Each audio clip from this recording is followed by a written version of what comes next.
Dr. Francisco at Midtown Clinic of Chiropractic, telling you today not to push through injuries. Over the weekend, we saw a child being told by his coach to push through a hard hit.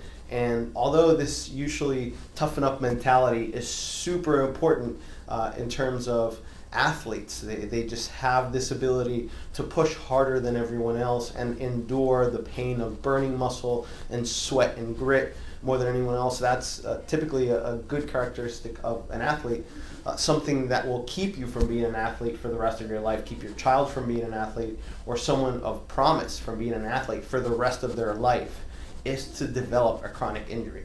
So if you're hurt on the field, if your child's hurt on the field, number one, take 2 to 4 days off, rest, ice, elevate, make sure the injury just gets done with the healing process. If you get back on the field and it hurts again, or if it hurts for more than 4 days, definitely go seek medical attention, go to a chiropractor, go to physical medicine, go to a sports doctor. Consider coming to us at Midtown Clinic of Chiropractic, because what I don't like to see is adults that suffer at 30, 40, and 50 injuries that they sustained when they were training for Pee Wee football, when they were in the high school football team. These are attorneys, these are parents, these are not high-level athletes, and nor will most of the kids that are playing out there in the field today. They will not be high-level athletes.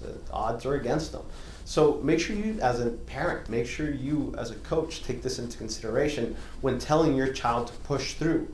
Is this going to be what's going to be paying their bills later on? And if it's not, is it really worth sustaining a permanent injury for that? Hey, I'm Dr. Francisco Colon. I've been an athlete all my life, and my secret to staying in the game is taking care of myself.